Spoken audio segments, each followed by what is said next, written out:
আসসালামু আলাইকুম, আমি টিকটকে নতুন।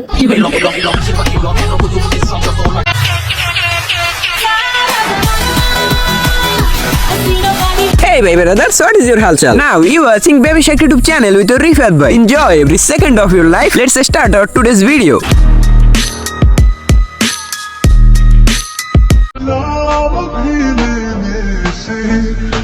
তো আমরা সাধারণত ওইসব খানকিদের দেখে থাকি যারা অনেক বড় পর্যায়ের খানকি, কিন্তু এই যে ছোট ছোট খানকিগুলো এগুলো আমাদের চোখে খুব কমই পড়ে, কারণ এই খানকিগুলোর ওই খানকিগুলোর চেয়ে ট্যালেন্ট কম। কিন্তু খানকি মানেই হইতেছে ভিউ। এই যে ছোট ছোট খানকিগুলো, এই খানকিগুলোর আমাগো চাইতে অনেক ভিউ বেশি। কিন্তু তোমরা জানো যে আমার বরাবরই টানে ধরার স্বভাব, আমি মানুষের ভালো দেখতে পারি না। তো এই জন্য আমার সামনে ছোট বড় যে খানকি পড়ুক আমি তাকেই টানে ধরি। আর এই যে মনে করো বোকাচোদাকে ধরে টানাটানি করতে করতে তোমাদের ভাই একদিন অনেক উপরে উঠে যাইবে। তো গতকালকে যেটা হয়েছিল, এই খানকির ভিডিও দেখতে যাই আমার ফোন হারাই গেছিল। মানে দুধের এত চাপ, দুধের স্রোতে আমার ফোনটাই ভাসিয়ে গেছিল। তো পরে রাহাত অনেক কষ্ট ক্লাস করে জাহিজাল লই খাওয়াইতে ফোনটা উদ্ধার করতে সক্ষম হয়েছে। কিন্তু এই খাওয়াখাই করতে করতে অনেক সময় চলে গেছে, যার কারণে গতকালকে আর ভিডিও দেওয়া হয় নাই। তো চলো বকচোদ আমি বাদ দিয়ে আজকের ঠাবাঠাবি শুরু করা যাক। হইতে চাইছিলাম শাবানা, কিন্তু হয়ে গেছে খানকি মাগি।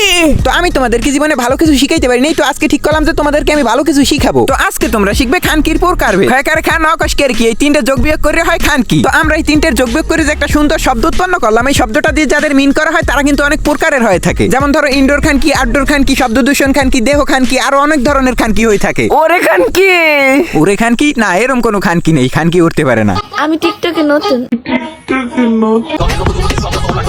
আরে দেখো খানকি মেয়ে ঢঙ্গের চোদনে বাঁচে না, আবার শরমও পায়। তো আজকে আমি এই খানকি আপুটাকে কিছুই বলবো না, আজকে আমি গালি দেবো ওইসব মানুষকে যারা এই খানকি আপুগুলোকে লাইক ফলো দিয়ে থাকে। একবার চিন্তা করে দেখো, দেশের মধ্যে কতগুলো মাদারচোদ থাকলে এরকমের একটা ভিডিওতে 100K লাইক পড়ে। দেশের মধ্যে থাকা 70% মাদারচোদই মনে হয় টিকটকে বসবাস করে। মানে একটা খানকির দুধলারানি দেখে তোমরা লাইক করতে পারো, আর আমি এই জায়গায় গালি দিলে দোষ হয়ে যায় না মাদারচোদগুলা। দেশের মধ্যে খানকি মেনকি যতদিন থাকবে আমার ভিডিওতে গালি থাকবেই ভাই, অফিরেতে পারবে না। তো যাই হোক, ভিডিওর এই পর্যায়ে আমি তোমাদেরকে একজন দোয়াশলের সাথে পরিচয় করাবো। তো তার সাথে পরিচিত হওয়ার আগে আমি তোমাদেরকে তার জন্মের ইতিহাসটা শুনাই। তো অনেক আগে একটা এলাকায় একটা পতিতা বসবাস করতো। তো একদিন রাতে কিছু মালখোর পোলাপান ওই পতিতার সাথে খেলতে আসে, কিন্তু তারা হেলমেট ছাড়া খেলতে চায়। ওই পতিতা নিরাপত্তাজনিত কারণে তাদের খেলতে দেয় না, কিন্তু ওই মালখোর পোলাপানটি তারে জোর করে হেলমেট ছাড়াই খেলিয়ে দেয়। আর তাকে যারা খেলে দিয়েছিল তারা সবাই ছিল এক একটা ইহুদি নাসারা। আর ওই হেলমেট ছাড়া খেলানোর কারণে এই মানুষটার জন্ম হয়েছিল। এখন তার মাকে কয়জন খেলেছিল, কিভাবে তার জন্ম হয়েছিল, এটা নিয়ে আমার কোনো সমস্যা নাই। আমার সমস্যা হইতেছে তোর মতো একটা পতিতার বাচ্চা কিসের জন্য ইসলাম ধর্মের নাম মুখে নিবে। ইসলাম কখনোই যুদ্ধ পছন্দ করে না, আর যদি ময়দানে নামতে হয় তো কোরআনে বর্ণিত আছে।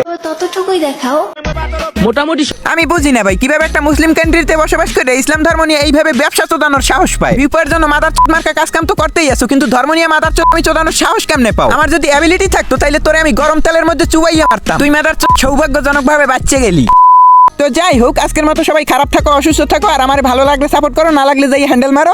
আল্লাহ হাফেজ।